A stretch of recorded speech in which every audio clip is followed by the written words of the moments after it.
KPM kali ini. Nah, yang harus diperhatikan yang pertama adalah bahwa jurnal dan KPM ini itu akan di-store pada akhir setelah penarikan KPM. Namun saya kira ada tahapan-tahapan ketika kita menulis sebuah jurnal maupun artikel. Nah, yang pertama adalah di dalam KPM ini ada namanya prosedur KPM. Pada prosedur KPM itu ada tabel atau kolom-kolom laporan harian yang kemudian di-store pada setiap sekali 1 minggu. Nah, pada minggu pertama itu dilakukan yang namanya observasi. Observasi itu adalah melihat permasalahan-permasalahan yang ada di sekeliling kita maupun di media sosial yang terkait dengan moderasi beragama dan COVID-19 atau virus corona. Nah, pada saat observasi maka akan Anda menulis permasalahan-permasalahan yang muncul. Nah, permasalahan inilah yang kemudian pada minggu pertama itu dimasukkan di dalam laporan harian yang di-store setiap minggunya. Nah, dari sini juga yang kemudian awal mula kita akan membuat jurnal maupun artikel. Kemudian pada minggu kedua itu Anda melakukan sebuah program atau membuat sebuah produk atau hasil daripada observasi itu. Nah, ini pula yang kemudian yang nanti akan dijadikan sebuah hasil penelitian atau hasil riset dalam KPM tersebut. Nah, oleh karena itu yang langkah awal yang kita lakukan adalah dalam menulis jurnal, yang pertama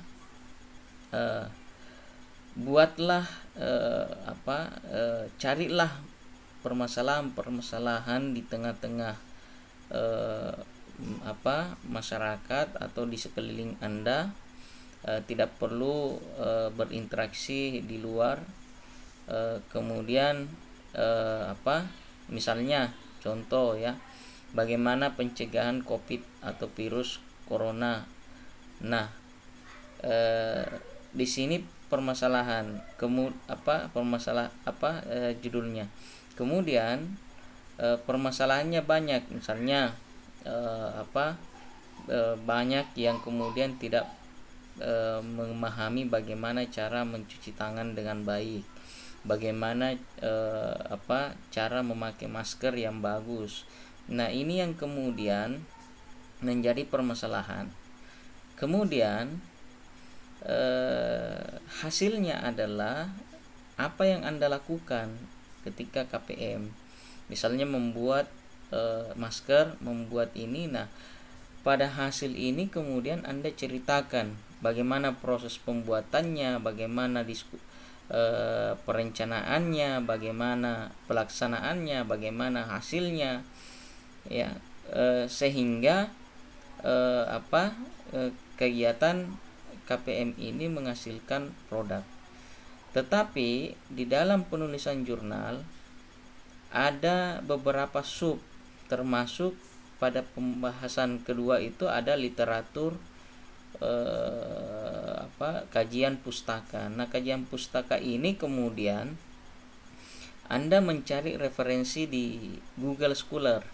Tidak usah ke perpustakaan atau tidak usah pinjam buku temannya, cukup masuk di Google Scholar. Di Google Scholar itu Anda akan searching, Anda akan menemukan beberapa kajian-kajian literatur terkait dengan COVID-19 maupun moderasi beragama. Nah, Anda cukup mengambil abstraknya saja, ya, abstrak saja. Kemudian Anda kutip. Cara pengutipannya bukan halaman website, tetapi cara pengutipannya itu adalah menulis namanya, judulnya apa, tahun berapa diterbitkan, edisi keberapa. Nah, kemudian tadi sudah ada judul, sudah ada pendahuluan, kemudian sudah ada literatur kajian pustaka, kemudian sudah ada hasil. Kemudian yang terakhir adalah kesimpulan. Kesimpulan itu adalah apa istilahnya ini, menyimpulkan dua permasalahan yang kemudian yang Anda teliti, ya, dua permasalahan atau permasalahan yang Anda teliti, satu atau dua permasalahan yang Anda teliti. Nah, kemudian yang tidak kalah pentingnya adalah daftar pustaka. Bagaimana Anda membuat sebuah daftar pustaka, ya? Oleh karena itu terkait dengan bagaimana cara Anda mengutip di Google Scholar tersebut. Nah, pada KPM ini artikel dan jurnal itu di store di akhir setelah penarikan. Tetapi untuk memudahkan Anda supaya artikelnya bagus, jurnalnya bagus, maka lakukanlah tahapan-tahapan itu tersebut. Minggu pertama buat pendahuluannya, minggu kedua membuat literatur reviewnya, kemudian membuat hasil penelitiannya. Hasil penelitiannya ini bisa menggunakan pendekatan etnografi, misalnya tidak perlu wawancara, cukup melihat-lihat, mengobservasi bagaimana cara pembuatan, bagaimana cara kerjanya seperti apa.